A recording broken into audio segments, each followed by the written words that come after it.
After Michael kicked me out of the house, I got a job as a cook in a small downtown diner. Every day when I left work, I would see the same lady sitting in the corner asking for spare change. She was older than me, with a face weathered by the sun and trembling hands.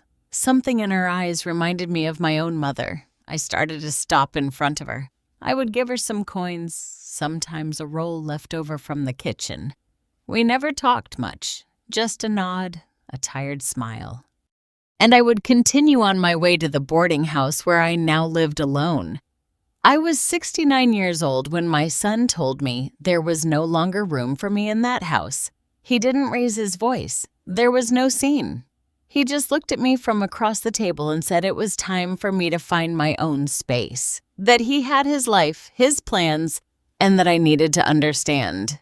Understand what?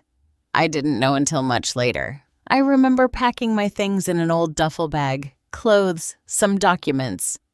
A photo of Michael when he was little. Nothing else. I didn't have much. I had lived my entire life caring for that house, for that son, for that family that was now shutting the door on me with a cold courtesy that hurt more than any insult. I didn't cry in front of him. I wouldn't give him that satisfaction. I walked out with my head held high, though inside I felt like something was shattering. It was like walking barefoot on glass, but without letting anyone notice the pain. The boarding house where I found a room was small and dark. The walls had damp stains and the mattress creaked every time I moved, but it was what I could afford with what I had left of my Social Security. Michael hadn't given me a thing. He didn't even offer to help me with the first month's rent. I spent the first few nights awake, staring at the ceiling, wondering when everything had gone wrong. I had been a good mother. I had given him everything. I had worked until my body couldn't take anymore. I had given up my dreams, my desires, so that he could have what I never did. And now I was here, alone, old, invisible. But I couldn't stay put. I couldn't afford the luxury of sinking into sadness. I needed money. I needed to eat. So I went out to look for work. I knocked on many doors. In some, they wouldn't even let me finish speaking. "We don't hire people your age anymore," they would say with an uncomfortable smile. In others, they would look me up and down and shake their heads before I could say my name. Until I arrived at Mr. George's diner.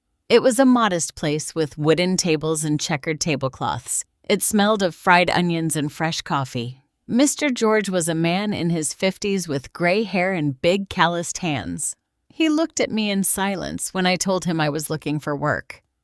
"Can you cook?" he asked.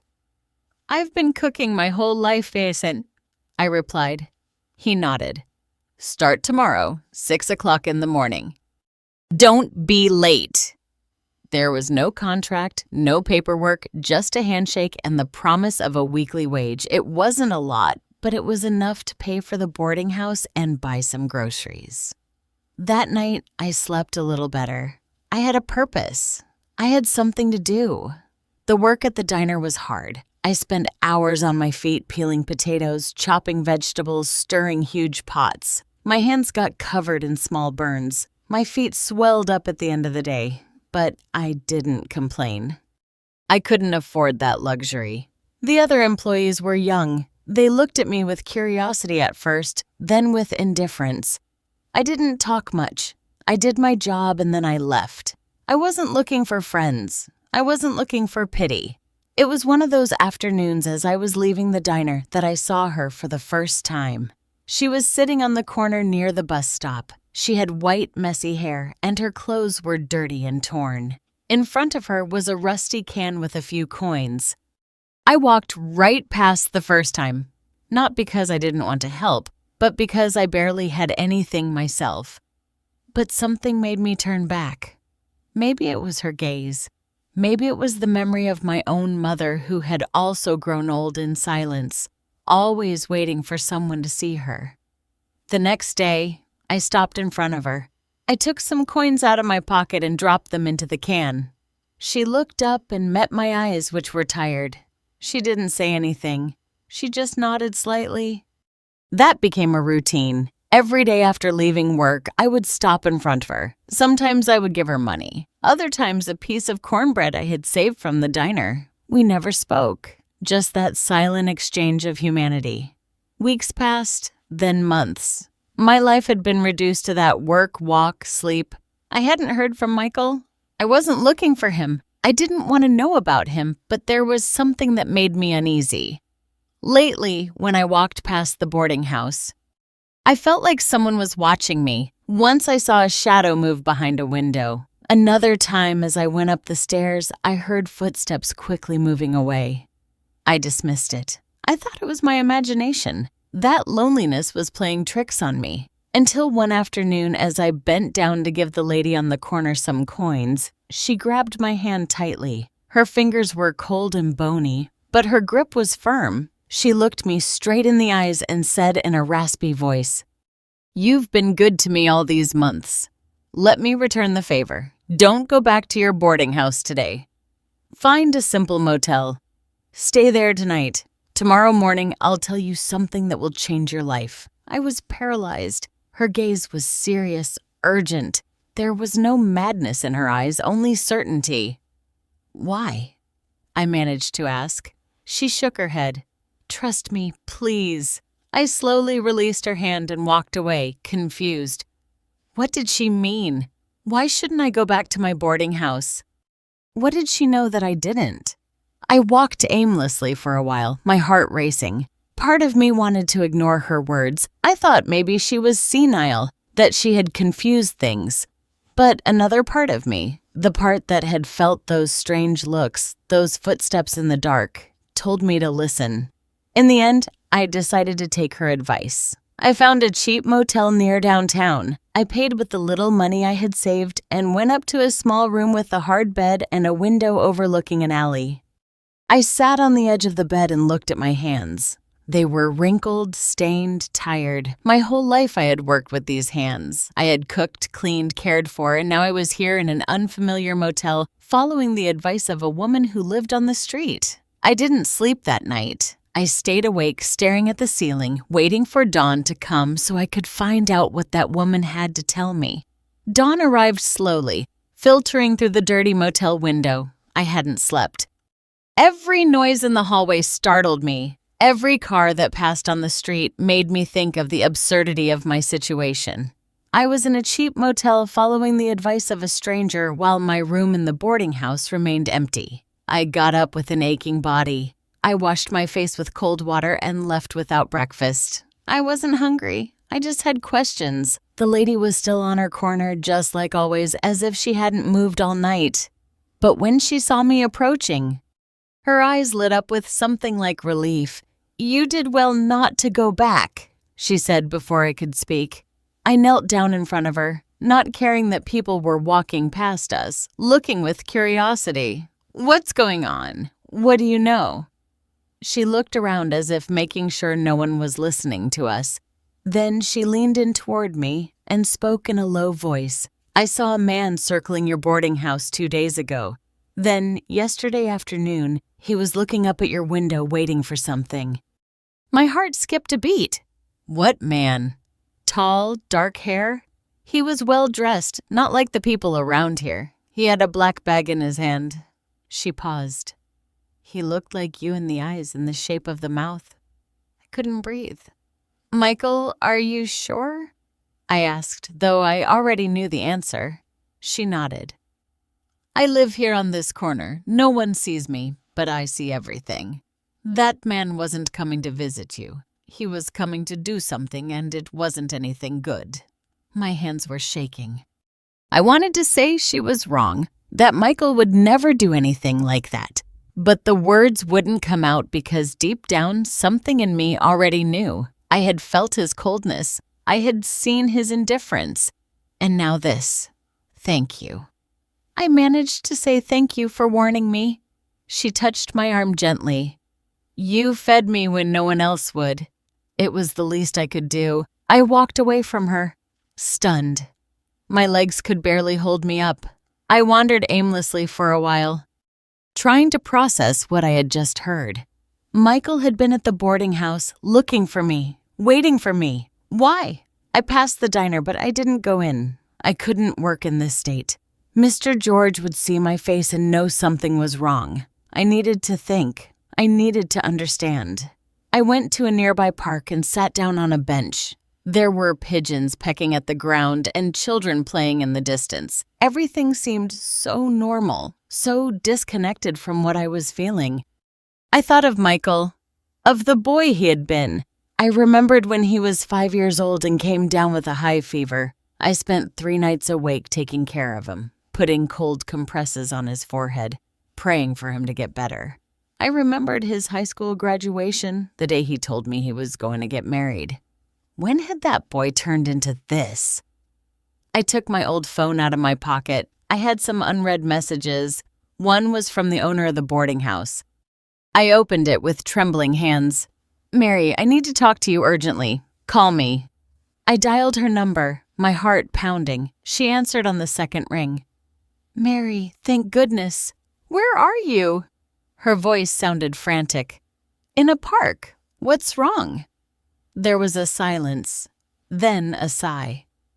"There was a problem at the boarding house last night in your room. My blood ran cold." "What kind of problem?" "There was a gas leak specifically in your room. If you had been there," she left the sentence unfinished. The world stopped. A gas leak in my room, the very night the lady had told me not to go back. How did it happen? I asked in a voice I barely recognized as my own. "I don't know. The technician came this morning. He said the water heater valve was open, but I don't understand. You were always so careful with those things." "I didn't open that valve," I said. "I haven't used the water heater in weeks." Another silence. Then someone else did. I hung up. My hands wouldn't stop shaking. Someone had entered my room, had opened the gas valve, had tried to kill me, and that someone was Michael. I went back to the corner where the lady was. She looked at me with sadness, as if she already knew what I had just discovered. "I'm sorry," she said simply. I sat down on the ground next to her, not caring about the dirt. "My son tried to kill me." The words sounded unreal even as I said them, but they were true as the sun burning our skin at that moment. "I've seen them before," she said softly. "Sons who get tired of waiting, who want what their parents have. It's more common than you think." "But I don't have anything," I said bitterly. "Just a small property my husband left me, a piece of land worth only a few thousand. For that. For so little." She looked at me with wise eyes. "For some people, any amount is enough, especially if they have debts, if they have bad habits, if they have needs they can't control." I remembered the calls then. The ones Michael received that made him nervous. The whispered conversations, the times I asked him to borrow something and he refused, saying money was tight. I always thought it was normal that everyone goes through bad patches. But now everything made sense. Michael needed money, and I was the only thing standing between him and that piece of land my husband had left me.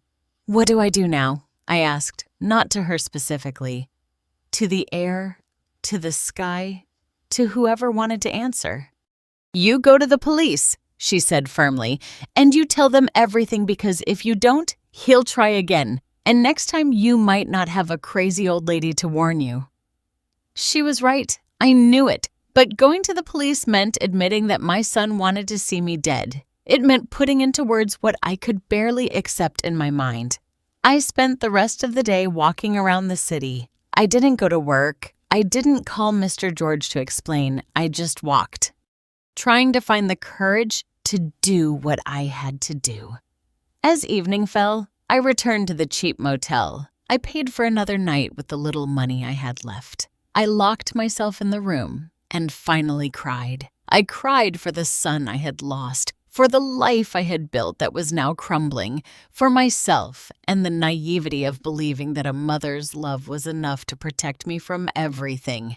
When my tears ran out, I washed my face and looked at myself in the mirror. My eyes were swollen. My skin was pale.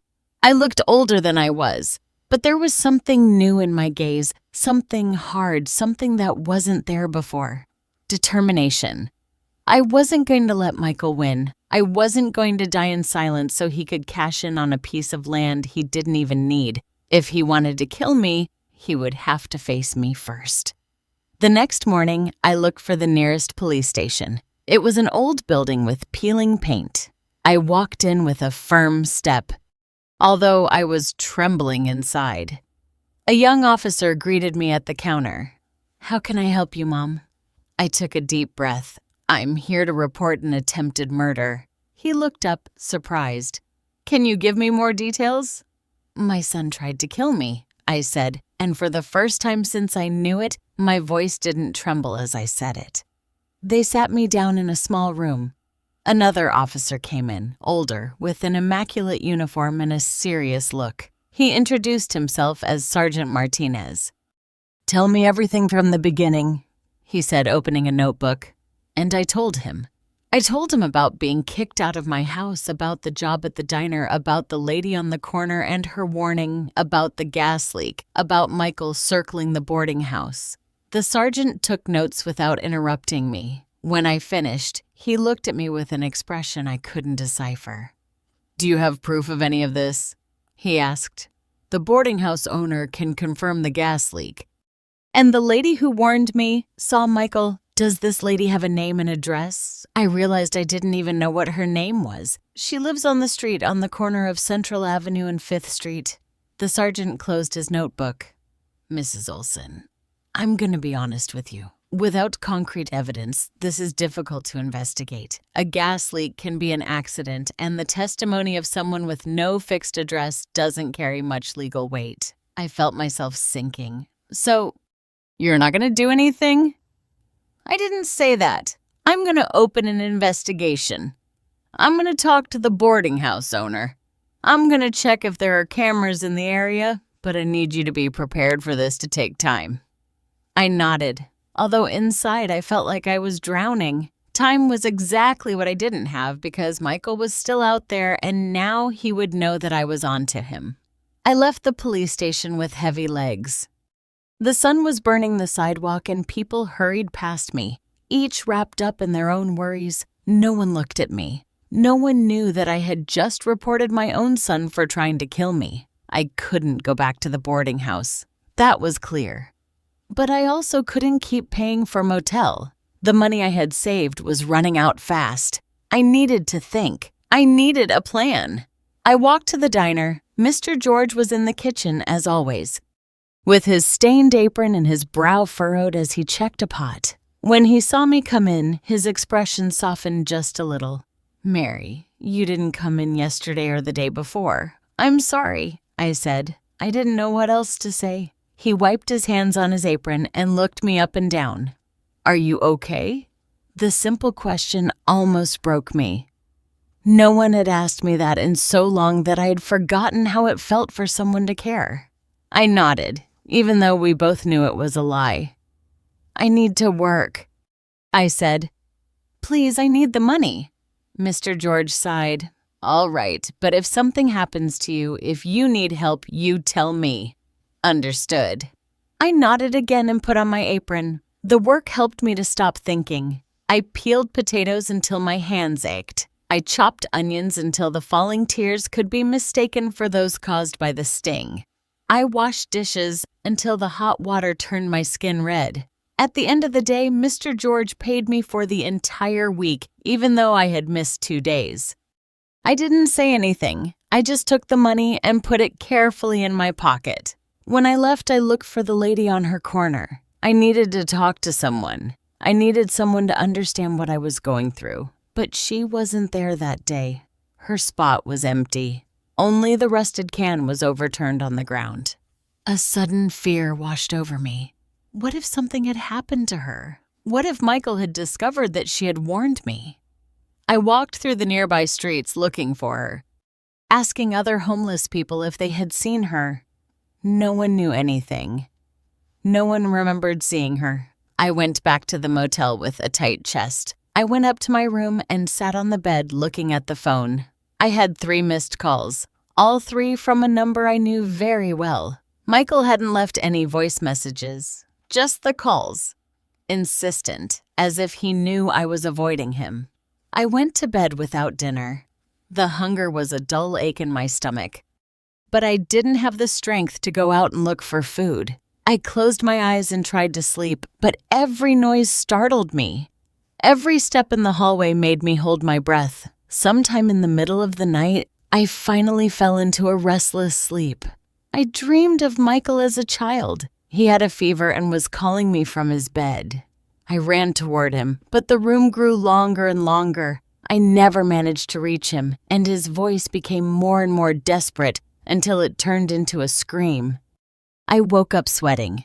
The clock showed 5 o'clock in the morning. It was still dark outside. I got up and washed my face. It was pointless to try to sleep anymore. I went down to the reception area. The night manager was dozing behind the counter. He didn't see me leave. The streets were empty. Only a few early workers were walking toward their jobs. I arrived at the corner where the lady always was, hoping to find her there, but it was still empty. I sat down on the ground in the same spot where she usually sat and waited. I didn't know what else to do. The sky began to lighten slowly, painting itself in shades of gray and orange. The city was waking up around me. It was then that I saw her. She was walking slowly along the sidewalk, dragging her feet with a plastic bag in her hand. When she saw me sitting in her spot, she stopped, surprised. "What are you doing here so early?" she asked. I stood up quickly. "I thought something had happened to you. You weren't here yesterday." She smiled tiredly. "There's a shelter that opens on Thursdays. They serve hot food." I went there. She lifted the bag. They gave me clean clothes. I felt enormous relief. I went to the police. I told them everything. Her expression became serious. "And what did they say?" "That they are going to investigate, but that they need evidence. That without evidence, they can't do much." She nodded slowly. "That's how it always works. Poor people need evidence. Rich people just need words." We remained in silence. I didn't know if Michael was rich, but he definitely had more than I did. He had connections. He had a house. He had a life that I had helped build and from which I was now completely excluded. "What are you going to do?" she asked me. "I don't know," I admitted. "I can't go back to the boarding house. I can't keep paying for a motel and I have nowhere to go." She looked at me with those eyes that had seen too much. "There's a women's shelter on 7th Street. It's not pretty, but it's safe. You can stay there while you figure things out." The idea of going to a shelter made my stomach churn. I had worked my whole life. I had had a house, a family, a normal life. And now I was considering going to a shelter as if I were just another homeless person. But that's exactly what I was now, wasn't it? A homeless woman. A woman whose own son wanted to see her dead. "Thank you," I said. "I'll think about it." I went straight to the diner from there. Mr. George was already preparing the day's ingredients. He saw me arrive and didn't say anything, just pointed toward the aprons. I worked all morning in silence, grateful for the distraction. During my midday break, I went out for some air. I sat in the alley behind the diner where the empty vegetable crates were piled up. I took out my phone and stared at Michael's missed calls. Part of me wanted to answer him. I wanted to confront him, ask him why, ask him how it had come to this. But another part of me knew that would only put him on alert. If he suspected that I knew something, he might act faster. He might be more careful. The phone rang in my hand. It was him again. This time, before I could think too much, I answered. "Mom." His voice sounded relieved. "You finally answered." "I've been worried." The lie was so brazen it almost made me laugh. "Worried?" "Yeah, I've been calling you. Where are you? Why aren't you at the boarding house?" So, he already knew. He had probably gone looking for me, and the owner had told him I hadn't slept there. "I'm with a friend." I lied. I needed a change of scenery. There was a pause. "What friend? I thought you didn't know anyone here." "I met people at work," I said, keeping my voice steady. "Why all the interest, Michael? I thought you didn't want anything to do with me anymore." "That's not true, Mom. I just wanted you to have your space, but you're still my mother. I worry about you." The words were right, but the tone was empty. It was like listening to an actor reciting a poorly written script. "I have to hang up," I said. "I'm working." "Wait, I need to talk to you about something. About the papers for Dad's land. There are some documents I need you to sign. It's to renew the property taxes. Can you come home this weekend?" There it was. The real reason for his call. The papers, the land, the inheritance that was worth more than my life. "I can't this weekend," I said. "I'm busy." "It's important, Mom. If we don't renew the taxes, we could lose the property." "Then lose it," I said before hanging up. My hands were shaking. My heart was pounding so hard I could feel it in my temples. I had been more direct than I intended. Now he would know that something was wrong. I went back inside. Mr. George looked at me worriedly but didn't ask anything. I finished my shift on autopilot, my mind elsewhere. When I left, I looked for the address the lady had given me.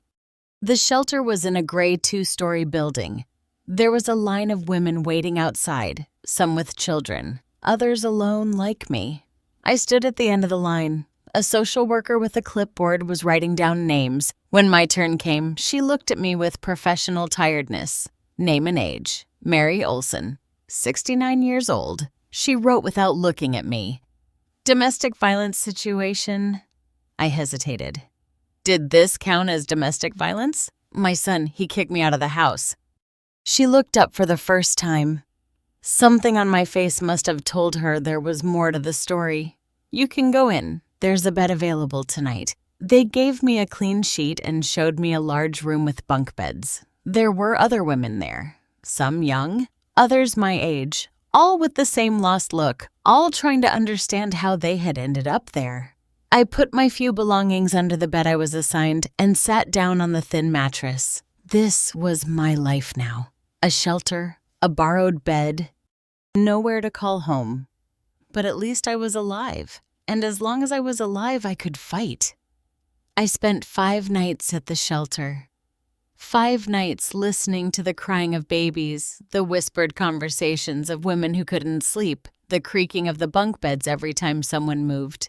The place smelled of cheap detergent and accumulated despair. During the day, I worked at the diner. Mr. George had noticed my tiredness, but he didn't ask. I was grateful for his silence. I didn't have the strength to explain how a 69-year-old woman had ended up sleeping in a homeless shelter. On the 6th day, when I arrived at work, Mr. George was waiting for me at the back door. He had a furrowed brow and his arms crossed. "I need to talk to you," he said. My heart sank. Was he going to fire me? I couldn't lose this job. It was the only stable thing I had. "Come with me," he said, and led me to his small office in the back of the diner. It was a narrow room with an old desk and walls covered in receipts tacked up with thumbtacks. He sat down and pointed to the other chair. "Sit." I obeyed, my hands clasped in my lap. "A woman came by yesterday asking about you," he said. "Young, well-dressed. She said she was your daughter-in-law." My blood froze. What did she want? "She wanted to know where you live. She said your son was worried because you weren't answering the phone, that they wanted to make sure you were okay." "What did you tell her?" "That I didn't know, that you just come to work and leave, nothing else." He looked me straight in the eyes. "Mary, you're in trouble." The words got stuck in my throat. I wanted to say no, that everything was fine, but my face gave me away. Mr. George sighed. "I don't know what's going on, and I'm not going to force you to tell me. But that woman didn't look worried. She looked like she was hunting." He was right. Michael was looking for me, and now he was using his wife to track me down. "Thank you for not telling her anything," I managed to say. "Be careful," Mr. George said. "And if you need anything, even if it's just someone to know where you are in case something happens, you tell me." I nodded and left the office, my legs trembling. I worked the rest of the day constantly looking toward the door, expecting to see Michael's wife appear at any moment. That afternoon, when I left the diner, I went straight to the corner where the lady always was. I needed to talk to someone. I needed to vent before I exploded. She was there, sitting in her usual spot with the can in front of her. When she saw me arrive with a distressed face, she made a space next to her. "Tell me," she said simply. I told her about Michael's call, about his wife's visit to the diner, about how I felt trapped, not knowing what to do. She listened in silence, nodding occasionally. When I finished, she looked thoughtful.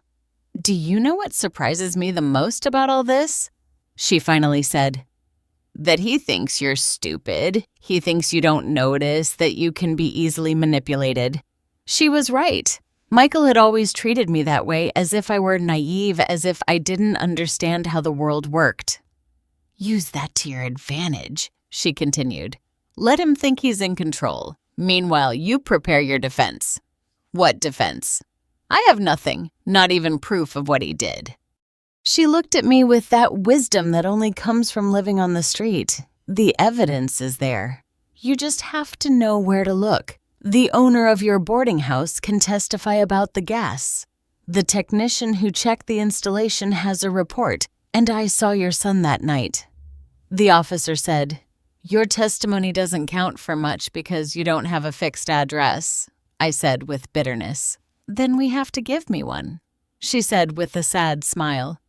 "Or get something else that makes me credible." I didn't understand what she meant until 2 days later. It was Friday morning. I arrived at the diner early as always, but when I walked in the back door, I found Mr. George talking to a man in uniform. He wasn't a regular cop. It was Sergeant Martinez. My first instinct was to run out, but Mr. George saw me and motioned for me to come closer. "Mrs. Olson," the sergeant said, "I need to speak with you." Panic tightened my chest. Did something happen? Yes and no. "Can we talk privately?" Mr. George lent us his office. The sergeant closed the door and pulled out a manila folder. "I've been investigating your case," he said, "and I found some interesting things." He opened the folder and showed me some papers. They were bank statements. It took me a moment to realize they were Michael's. "How did you get this?" I asked. "I have my methods," he said vaguely. "Look here. Your son has considerable debts, unpaid loans, credit cards maxed out. And 3 months ago, he took out a loan using the land your husband left you as collateral." I was breathless. "He can do that. The land is in my name. He didn't forge your signature, and that's exactly what I think happened. He showed me another paper. This is the deed he presented to the bank. This is your signature." I looked at the document. The signature looked like mine, but it wasn't exact. The strokes were different, firmer, more confident. "No," I said, "that is not my signature." The sergeant nodded, satisfied. That he said, "This changes everything. We're no longer just talking about attempted murder. We're talking about fraud, document forgery, and possibly more." What does that mean? It means we have a solid reason to arrest him. The attempted murder is difficult to prove without credible witnesses, but the bank fraud is clearer. Banks don't take these things lightly. For the first time in weeks, I felt a flicker of hope. "You're going to arrest him. I need you to come to the police station and make a formal statement about the forgery. I also need you to bring any documents you have about the land, original deeds, records, anything that proves you are the sole owner." "They're at the boarding house," I said, "in a shoebox under my bed. You can go get them." The idea of returning to the boarding house terrified me, but I needed those papers. They were the only proof that the land was mine. "I'll go with you," the sergeant said, as if reading my mind. "You won't be alone." We went that same afternoon. The sergeant was driving an unmarked patrol car. I was in the passenger seat, looking out the window, my hands clasped tightly in my lap. When we arrived at the boarding house, the owner was at the reception desk. She was surprised to see me with a police officer. "Mary, what's going on?" "I need to pick up some things from my room," I said. She gave me the key without asking questions. We went up to the second floor. My room was at the end of the hall. The door was still locked just as I had left it. I opened it with trembling hands. The room was exactly as I remembered it. The bed unmade, the window curtains drawn, the smell of stale air.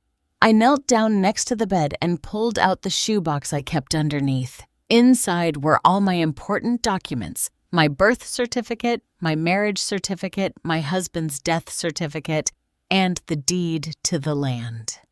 I carefully took it out and handed it to the sergeant. He quickly reviewed it. "Perfect," he said. "This is enough." It was then that I heard it. Footsteps in the hallway. Voices. I recognized one of them immediately. "Michael." The sergeant heard it too. He put a hand on my shoulder. "Stay here," he whispered. He went out into the hallway. I stood paralyzed next to the bed, my heart beating so fast I thought it would burst out of my chest. I heard the sergeant's voice. "Can I help you?" "Who are you?" Michael replied. "What are you doing in my mother's room?" "I'm Sergeant Martinez." "And you are?" "Michael Olson." "This is my mother's room. Where is she?" "I'm right here," I said, stepping out into the hallway. I don't know where I found the courage, but suddenly I was tired of hiding. Michael looked at me, surprised. Then his expression changed to something that pretended to be relief. "Mom, thank goodness. I've been looking for you everywhere." "Have you really?" I said. My voice sounded firmer than I felt. "Or were you just looking for this?" I held up the land deed. His face went pale.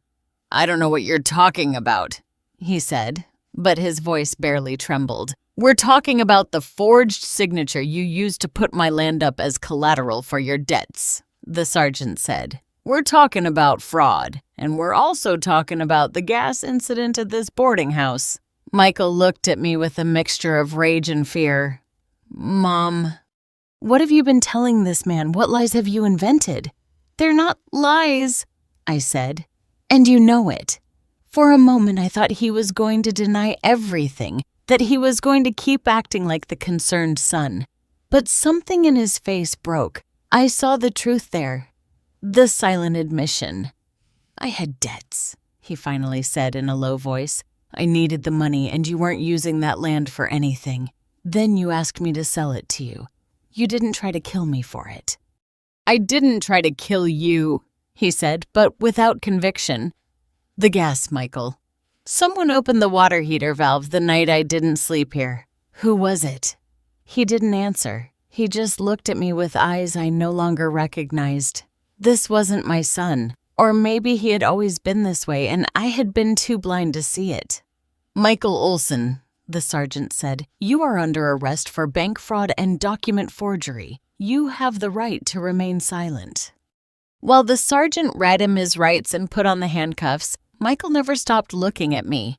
And in that look, I saw everything we had lost, everything we could never get back. I watched them take Michael away in the patrol car, his hands cuffed behind his back, his head bowed, shame or rage painted on his face. I couldn't tell which one it was. The boarding house owner was staring at me from the doorway with wide eyes, not knowing what to say. Sergeant Martinez stayed with me for a few more minutes.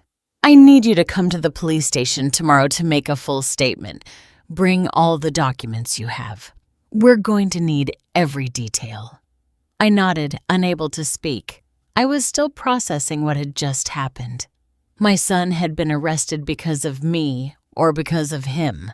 I no longer even knew how to think about it. I didn't go back to the shelter that night. I couldn't face all those women with their own tragedies. I stayed in my room at the boarding house, sitting on the bed, staring at the wall. I didn't eat. I didn't cry. I just stayed there, feeling an enormous emptiness in my chest. When dawn broke, I got up like an automaton. I took a shower, got dressed, and went straight to look for the lady on the corner. I needed to tell her what had happened. I needed someone to tell me I had done the right thing. But when I got to her spot, I found something unexpected. She was there, but she wasn't alone. There was a young man with her, kneeling at her side, talking to her gently. He had a backpack and a camera hanging around his neck. I approached slowly. The lady saw me and smiled tiredly. "Mary," she said, "come, I want you to meet someone." The young man stood up and held out his hand to me. "Nice to meet you. My name is Josh. I'm a reporter."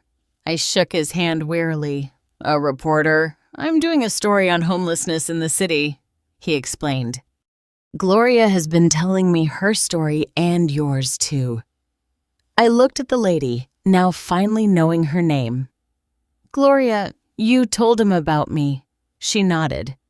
"I told him everything about your son, about the gas, about how you help me every day without even knowing me." "I don't understand," I said. "Why?" Josh took out a notebook.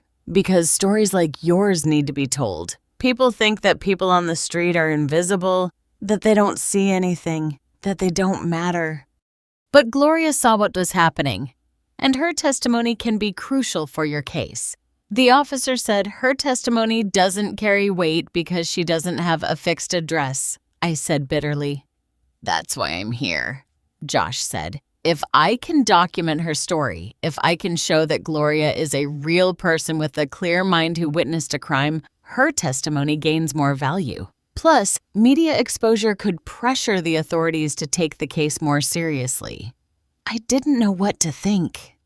Part of me wanted to keep all this private, away from the public eye, but another part knew that Josh was right. Michael had resources, contacts. I only had the truth. "What do you need from me?" I asked. "Your story in your own words and your permission to publish it." We spent the next hour sitting on a nearby bench. I told him everything from the beginning. How Michael had kicked me out of the house. How I had found work. How I had met Gloria. The warning, the gas, the arrest. Josh took notes quickly, stopping occasionally to ask me specific questions. Gloria sat beside me, nodding when I mentioned moments where she had been present. "And the evidence of the fraud?" Josh asked. "You already presented it. I'm going to the police station today. The sergeant has the documents. Can I go with you? I'd like to document that process too." I hesitated, but finally nodded. If this was going to go public anyway, it might as well be with the whole truth. The three of us went to the police station together. Sergeant Martinez was surprised to see the reporter, but he didn't kick him out. Instead, he took me into an interview room and asked me to tell everything again. This time officially recording it. I spoke for almost 2 hours. The sergeant interrupted me sometimes to clarify details, to ask me to be more specific about some things. When I finished, I felt exhausted. "We're going to process all of this," the sergeant said. "Your son is being processed for bank fraud, that's for sure. The attempted murder is more complicated to prove, but with Gloria's testimony and the gas evidence, we have a foundation." "How long will he be detained?" I asked. "It depends on whether he posts bail. For bank fraud, the bail could be around $30,000. If he can't pay it, he stays until trial." $30,000. Michael didn't have that kind of money. That's why he had tried to steal the land from me in the first place. We left the police station and Josh walked me to the diner. It was time for my shift and I couldn't miss it again. "I'm going to write the article this week," he told me before leaving. "I'll send you a copy before publishing it so you can approve everything. Sound good?" "Yes," I said. "Thank you, Mr. Moore." Mr. George was waiting for me in the kitchen with a worried expression. There were more customers than usual and he needed urgent help. I put on my apron and immersed myself in the work, grateful for the distraction. But in the middle of the afternoon, everything changed. A woman I immediately recognized walked in. It was Michael's wife. She looked disheveled with smudged makeup and red eyes from crying. She saw me behind the counter and came straight toward me. "You," she said with a trembling voice. "How could you do this to your own son?" Everyone in the diner fell silent. Mr. George came out of the kitchen when he heard the commotion. "I didn't do anything to him." I said calmly, although I was shaking inside. He did it to himself. You put him in jail for a stupid piece of land that isn't even worth anything. He forged my signature. He tried to steal the only thing I had left from my husband, and when that didn't work, he tried to kill me. She shook her head violently. That's a lie. Michael would never do something like that. You're making everything up because you're resentful that he asked you to leave his house. His house? I repeated. That house that I helped pay for. That house where he's raising that son who now wants to see me dead. Ma'am, Mr. George intervened with a firm voice. I need you to leave. You're bothering my employee. Employee? She looked at me with contempt. Look what you've become. A cook in a dive diner. And all because of your pride.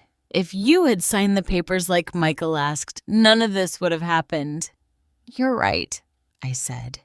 If I had let myself be robbed in silence, if I had agreed to die when the gas was opened in my room, none of this would have happened. But I'm alive, and I'm going to fight.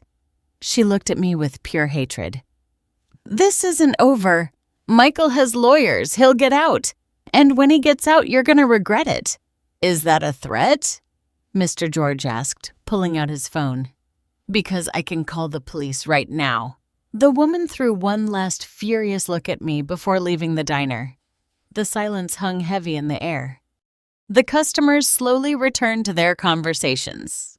I stood behind the counter, feeling like my legs could barely support me. Mr. George put a hand on my shoulder. Take the rest of the day off. No, I said. I need to work. I need to stay busy. He nodded understandingly and went back to the kitchen. I kept working, but my hands shook every time I had to carry a plate. That night, when I returned to the boarding house, I found an envelope under my door. I picked it up, my heart racing.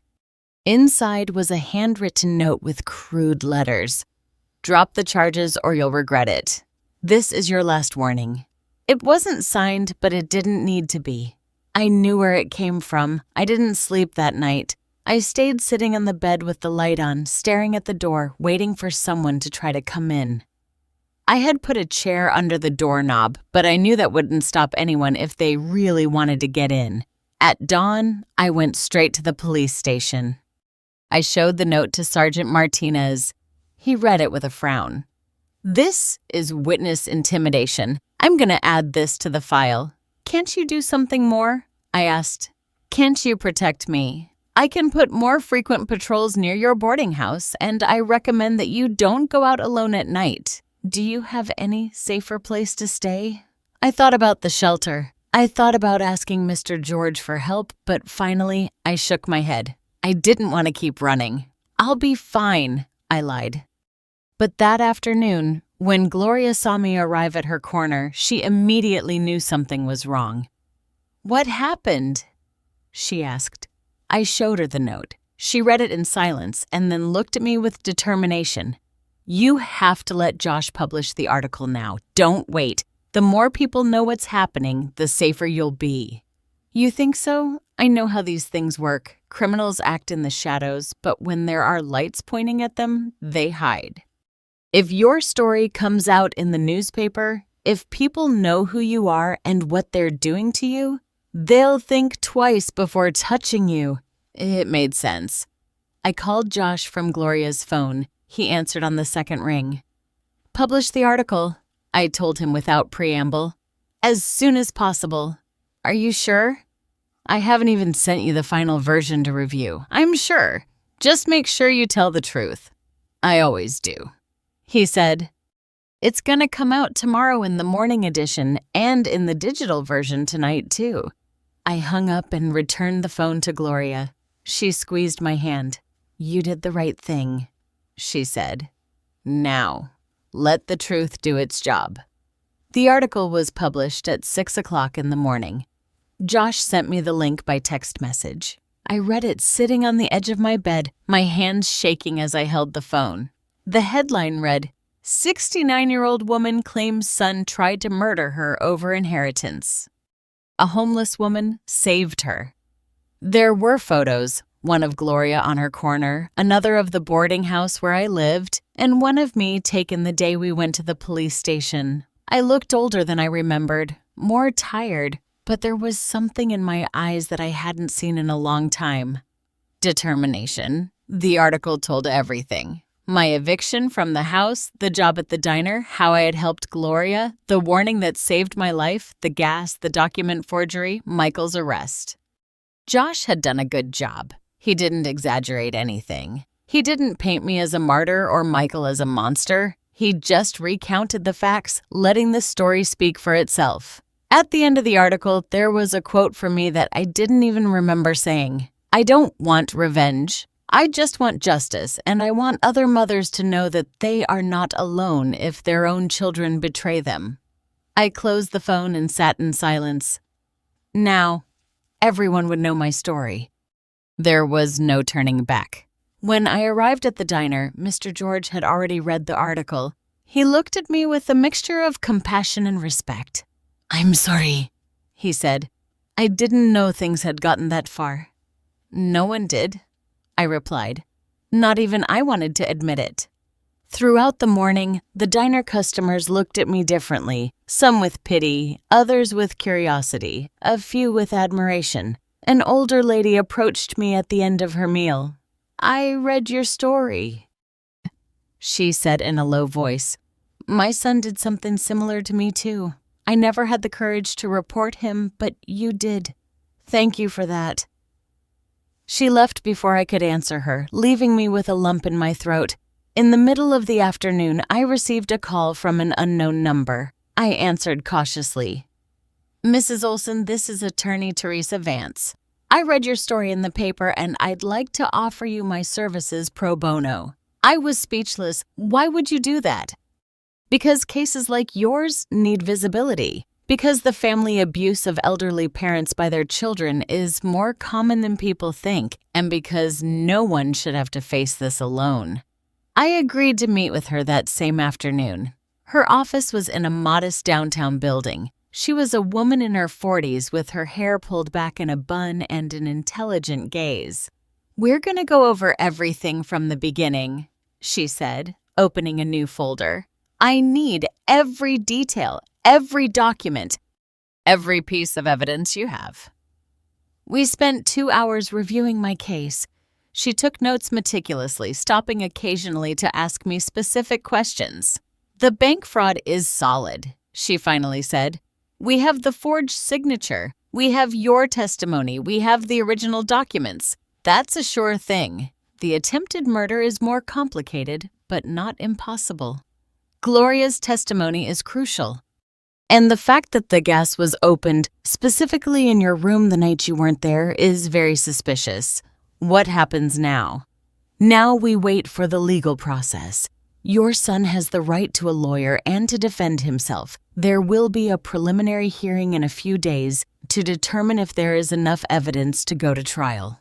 I will be there representing you." I left her office feeling a little stronger.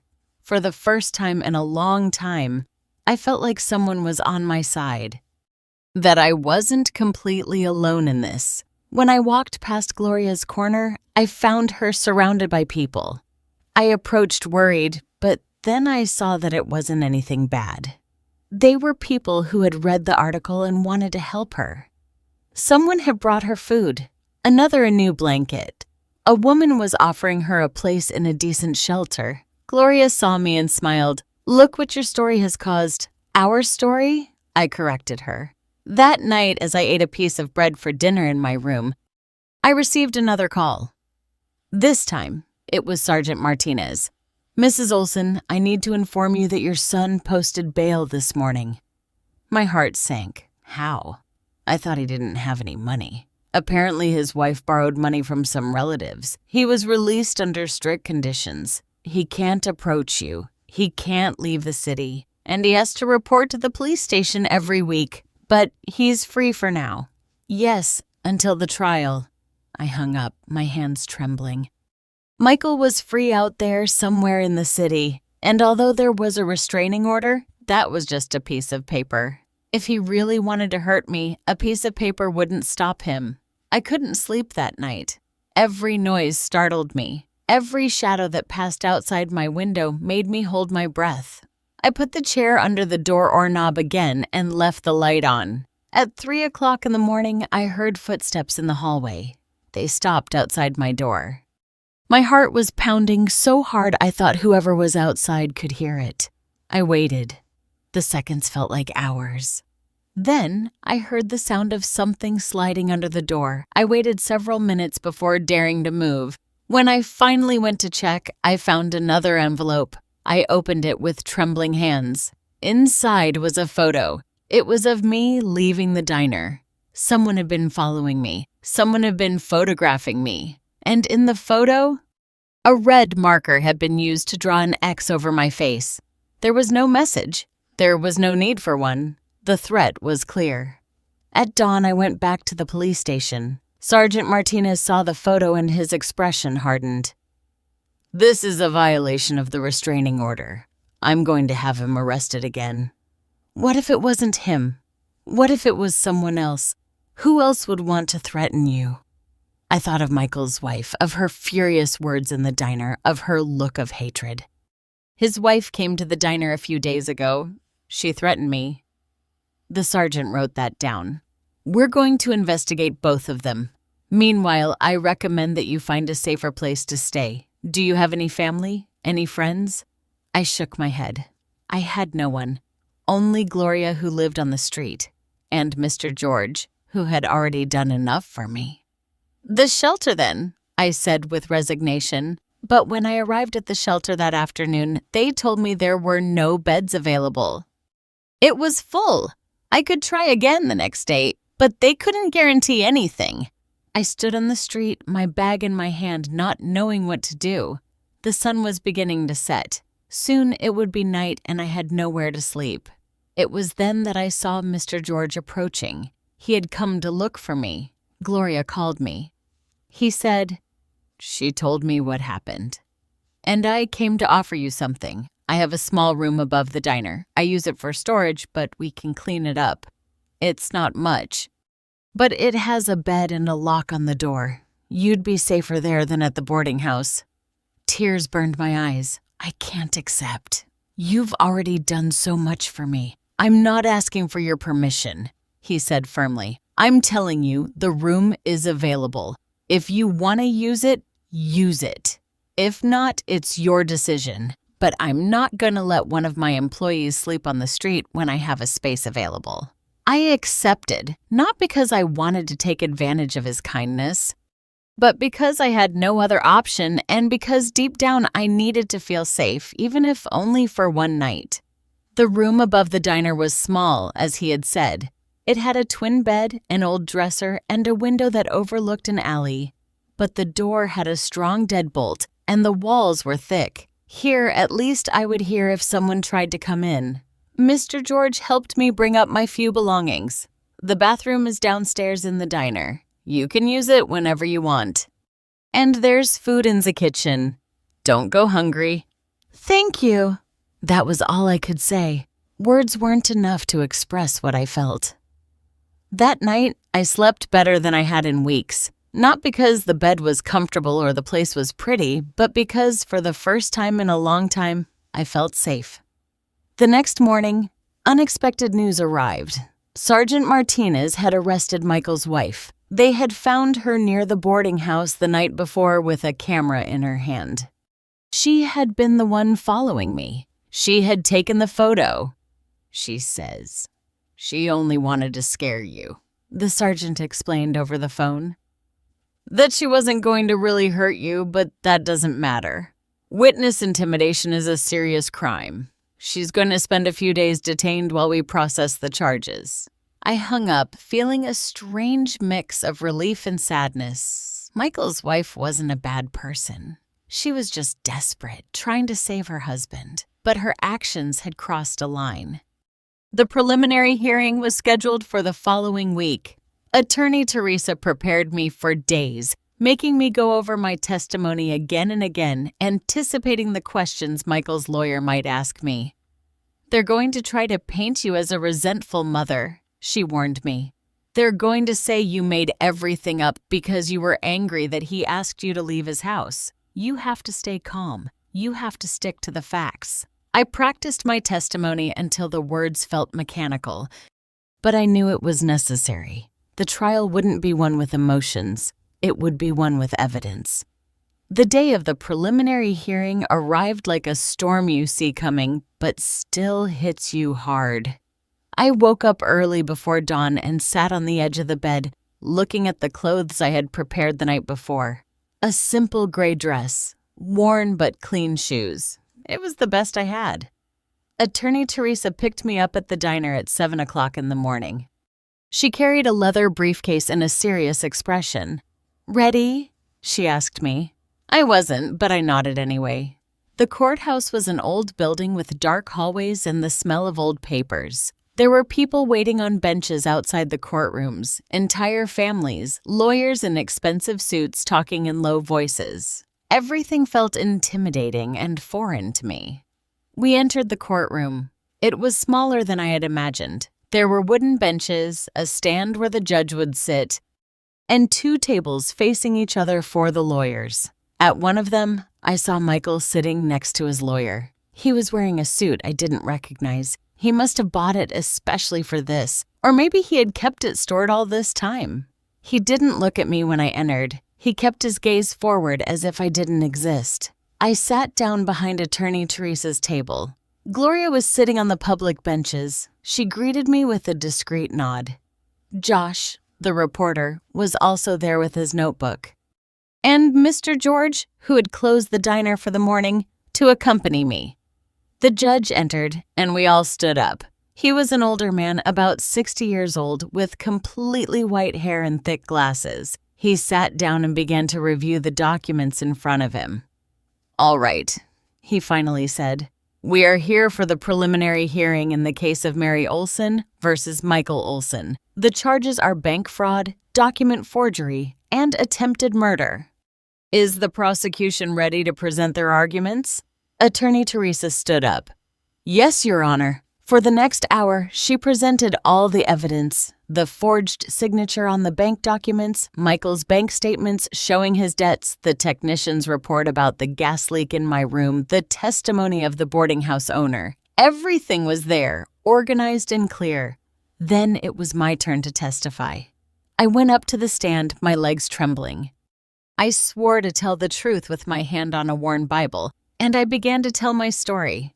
I talked about how Michael had asked me to leave his house, about how I had found work at the diner, about my conversations with Gloria, about the night she warned me not to return to the boarding house, about the gas.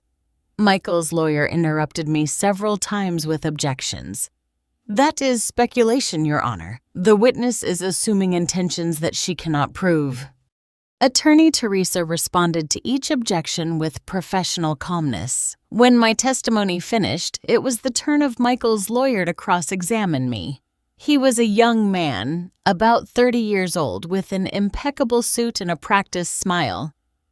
"Mrs. Olin," he began in a soft tone, "it is true that you and your son had disagreements about the management of your finances." "No," I replied. "He never consulted me about my finances. But you were aware that he had financial problems." "I found out later when he forged my signature. Isn't it possible that you misinterpreted the situation, that your son needed help and you, in your vulnerable situation, felt attacked?" "I didn't misinterpret anything," I said firmly. "My son forged my signature to use my property as collateral for his debts, and when that wasn't enough, he tried to kill me with a gas leak." "That is a very serious accusation. Do you have any direct evidence that your son opened the gas valve?" Gloria's testimony. She saw him circling my boarding house that night. The lawyer smiled. "Ah, yes, Gloria. A woman with no fixed address, with no verifiable identification, with no background we can check. Do you really expect this court to accept the testimony of someone whose identity we can't even confirm?"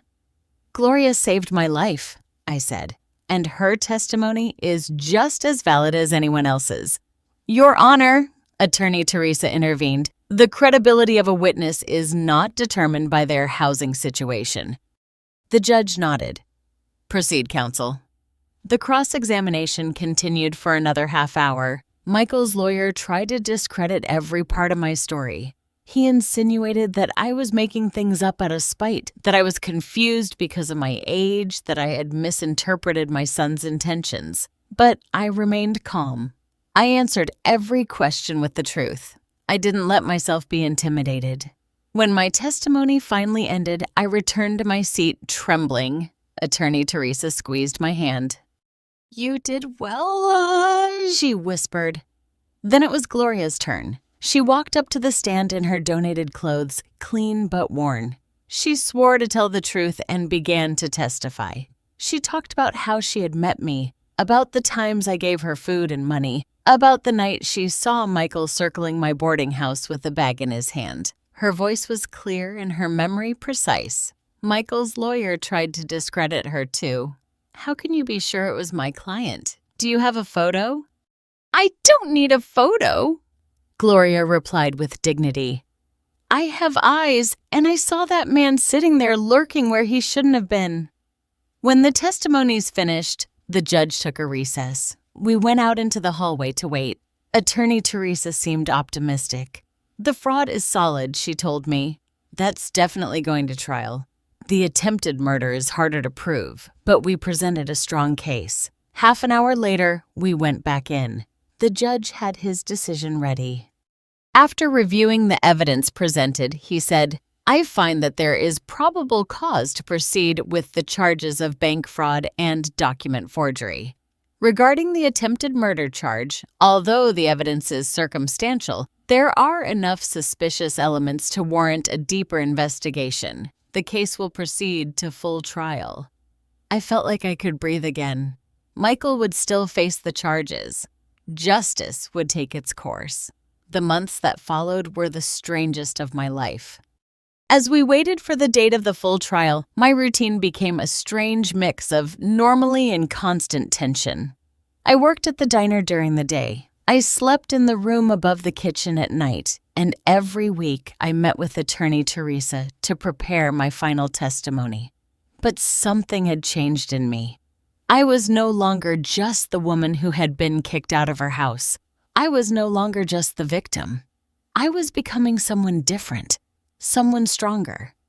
Josh's article had an impact that none of us expected. Other women started contacting me. Women who had gone through similar situations, daughters who had abandoned their mothers, sons who had stolen their Social Security checks, families that had disintegrated because of greed. One afternoon, while I was cleaning the tables at the diner, an older woman walked in. She must have been around 70 years old, with hair dyed a mahogany shade and hands full of rings. She sat at a corner table and waited for me to approach. Mary Olson? She asked when I arrived with the menu. Yes, I replied cautiously. I read your story. My name is Alma Davis, and I came to offer you something. She introduced herself as the director of an organization that helped seniors in situations of family abuse. We want you to give talks, she explained, to tell your story, to help other women recognize the signs of abuse before it's too late. The idea overwhelmed me. I'm not good at public speaking. You don't need to be good, Elma said softly. You just need to be honest. Your story has power. You can save lives. I agreed to think about it, and the more I thought about it, the more sense it made. If my suffering could be used to help others, then it hadn't been in vain. My first talk was at a small community center. There were about 20 women sitting on folding chairs, all over 60 years old, all with stories written on their tired faces. My hands were trembling when I stood in front of them. My name is Mary Olson, I began, and my son tried to kill me for a piece of land worth $20,000. The silence in the room was absolute, and then I started telling. I told them everything. I omitted nothing, the pain, the shame, the fear. But I also told them about the hope, about Gloria, about the people who had helped me when I needed it most. When I finished, several women had tears in their eyes. One of them raised her hand. My daughter does the same thing.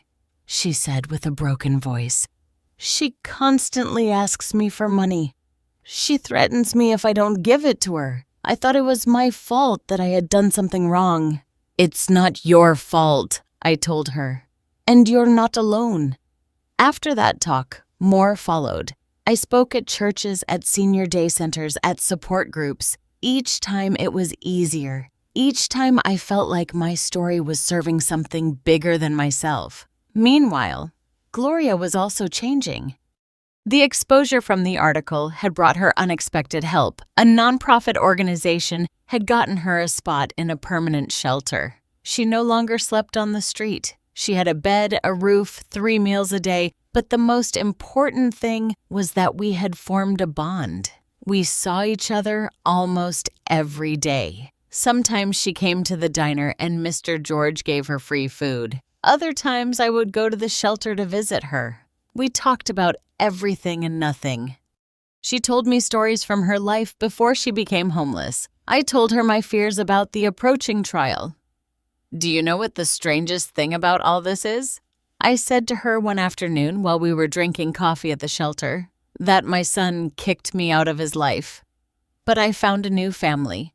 You, Mr. George, Attorney Teresa, even Josh. You all have become the family I never thought I would have. Gloria smiled. Sometimes God closes doors so we can find windows, or in our case, so we can find street corners. We laughed together. It was the first time in months that I could truly laugh. The trial was scheduled for early December.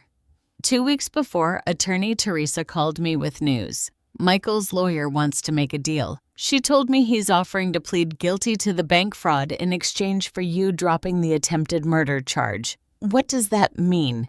It means he would go to prison for the fraud, probably between 3 and 5 years. But he wouldn't face charges for trying to kill you. It's a shorter sentence. And what do you think? There was a pause. I think the attempted murder charge is hard to prove. We have strong circumstantial evidence, but we don't have a confession or a direct witness who saw him open the gas valve. A jury might doubt it. Accepting the deal guarantees he goes to prison. Rejecting it is a risk. How long do I have to decide? Until tomorrow. I spent that night awake. I paced back and forth in my small room, thinking about all the options. Part of me wanted to reject the deal. I wanted Michael to face all the charges. I wanted him to pay for trying to kill me. But another part of me was tired. Tired of fighting. Tired of reliving the pain over and over. 3 years in prison was enough for him to understand the consequences of his actions. 5 years. Even more. Even the next morning I called Attorney Teresa. I accept the deal, I told her, but with one condition. I want him to give up any rights to the land. I want him to sign legal documents ceding any future claim to my property. And I want a permanent restraining order. I don't want him to ever come near me again, even when he gets out of prison. I can arrange that, she said. Leave it to me. The deal was finalized 3 days later. Michael pleaded guilty to bank fraud and document forgery. He signed the papers giving up any rights to my property. The judge imposed a sentence of 4 years in prison with no possibility of parole until he had served at least 2 years. I didn't go to the sentencing hearing. I didn't want to see his face when he heard the verdict. Attorney Teresa went on my behalf and called me afterward with the news. It's over, she told me. You can move on with your life now. But moving on wasn't as simple as it sounded. The months that followed were about adjustment, about healing, about learning to live without the constant weight of fear. Mr. George offered me a permanent job at the diner with a decent salary. You're not just a temporary employee anymore, he told me. You're part of this place, and I want you to stay. I accepted with gratitude. The diner had become my refuge, my home. I also started rebuilding my financial life. With Attorney Teresa's help, I managed to sell the land my husband had left me. It wasn't worth much, as Michael had said, only $23,000. But it was enough to start over. I used part of the money to rent a small apartment, Just one room, a tiny kitchen, and a bathroom. But it was mine. No one could kick me out of there. No one could tell me there was no room for me. With another part of the money, I helped Gloria. I bought her new clothes, shoes, a thick coat for the winter. I paid for a dental treatment she urgently needed. It wasn't charity. It was gratitude. She had saved my life. The least I could do was help her improve hers. "You didn't have to do this," she told me when I handed her the bags with her new things. "Yes, I did," I replied. "You gave me a second chance. Let me return the favor." The talks I gave at community centers began to multiply. Elma Davis, the director of the organization, had officially incorporated me as a volunteer. Now, I traveled around the city giving lectures on family abuse toward seniors. Every time I told my story, I saw faces that recognized themselves in it. Women who nodded with tears in their eyes, men who admitted to having gone through similar situations, and always at the end, someone would approach to thank me. "Your story gave me the courage to report my son," a woman told me after one talk. "Thanks to you, my mother finally accepted that what was happening to her wasn't normal." Another one told me, "Every thank you was a reminder that my suffering had not been useless, that something good had come out of all that pain." A year after Michael's arrest, Josh published a follow-up article. 1 year later, How Mary Olson Rebuilt Her Life After Family Betrayal. The article talked about my work at the diner, my talks, my friendship with Gloria, about how I had turned my tragedy into a mission. The response was overwhelming. I received letters from all over the country. Some were from women thanking me for giving them a voice. Others were from remorseful sons who had read my story and realized the harm they were causing their own parents. One particular letter made me cry. It was from a young woman who had been considering kicking her mother out of her house due to space issues. After reading my story, she had decided to look for another solution. "I don't want to be like Mary's son," she wrote. "I don't want my mother to end up like her." Thank you for opening my eyes. I kept that letter in a drawer along with others I had received. On difficult days when the memory of the pain was too strong, I would take them out and reread them. They reminded me why I had decided to make my story public, why I had decided to keep fighting. 2 years have passed since Michael went to prison. 2 years in which my life has changed in ways I never imagined possible. I wake up every morning in my small apartment, make coffee in my tiny kitchen, and look out the window at the city that almost destroyed me, but ultimately gave me a second chance. Mr. George's Diner is still my daily refuge. I'm now the kitchen manager. He says my food has a special flavor, that people come specifically for my cooking. I don't know if it's true or just his way of making me feel valuable, but I like to believe him. Mr. George has become more than a boss. He's the brother I never had. The friend who appeared when I needed him most. Sometimes on quiet afternoons, we sit in the kitchen drinking coffee, and he tells me stories of his youth. I tell him mine, and we laugh at how life has strange ways of putting the right people in your path just when you're about to give up. Gloria still lives in the shelter, but she no longer spends her days sitting on a corner. Now, she volunteers at a community soup kitchen. She helps serve food to other homeless people. She says it's her way of giving back what others gave her when she needed it most. We see each other at least 3 times a week. Sometimes I go to visit her at the shelter. Other times she comes to the diner and we have dinner together after I close. We talk about everything, about our past lives, about our fears, about our dreams for the future. She is the sister I chose, the family I built with my own hands. Did you know that today marks exactly 2 years since I gave you that warning? She said to me a few days ago while we were sharing a plate of chicken and rice in the empty diner. "I didn't," I said. But thinking about it, I realized how much I had changed since that night. The woman who agreed not to return to her boarding house because of the advice of a stranger no longer exists. In her place is someone stronger.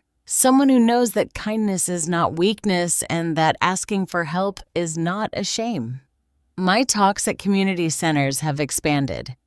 Now, I travel to other cities, Elma Davis's organization pays me a small stipend for each conference. It's not much, but added to my diner salary, it's enough to live with dignity. Every time I step onto a podium and see those tired faces looking at me with hope, I remember why I do this. It's not just for me. It's for all the women who are going through what I went through, for all the mothers who feel invisible, disposable, worthless.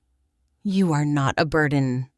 I always tell them you are human beings with dignity, with rights, with stories that deserve to be told. And if someone, even if it's your own family, makes you feel less than that, then that someone is wrong, not you. After each talk, lines of women form, wanting to speak with me. Some just want to give me a hug. Others need advice on how to report their abusive relatives. Some simply need someone to listen to them. I stay with each one for as long as they need because I know what it feels like to be alone. I know what it feels like for no one to listen to you. And if I can give them even 10 minutes of attention, of validation, of companionship, I do it. I have received 2 letters from Michael since he has been in prison. The first arrived a year ago. It was short, cold, full of justifications. It wasn't my intention to hurt you, it said. I was just desperate. I hope you can forgive me someday. I didn't answer it. The second letter arrived 3 months ago. It was different, more honest, more broken. It talked about how he had had time to think in prison, about how he finally understood the magnitude of what he had done, about how he lived with the guilt every day. I don't expect your forgiveness, he wrote at the end. I don't deserve it. I just want you to know that I'm sorry. I truly am sorry. And that if I could go back in time and do things differently, I would.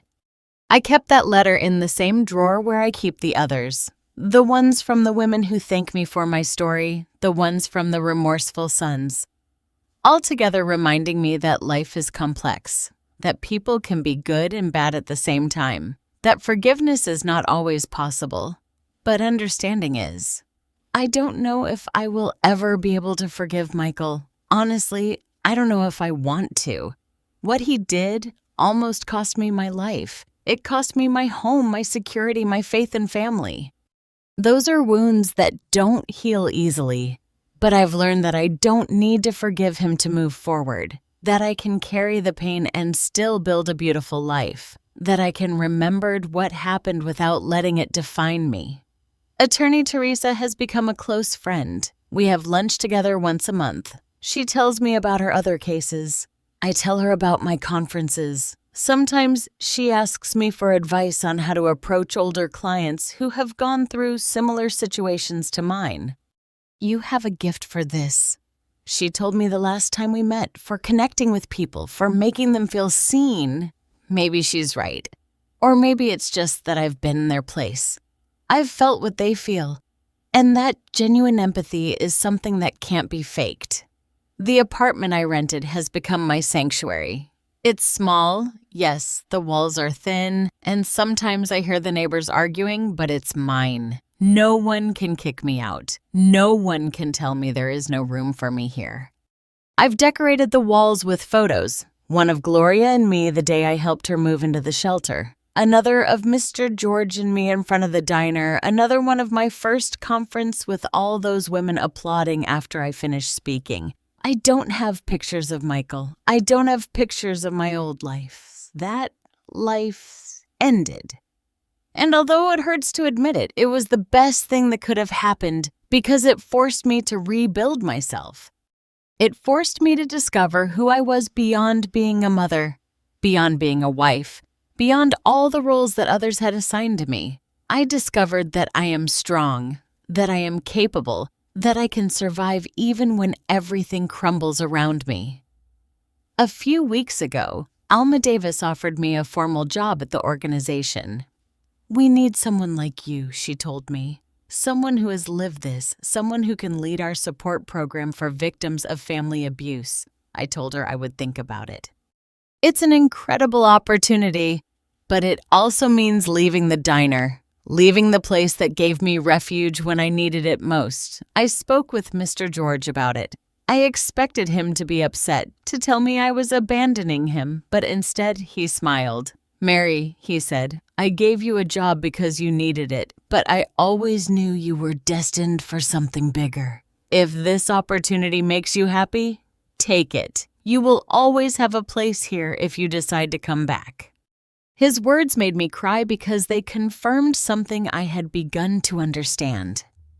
That good people exist.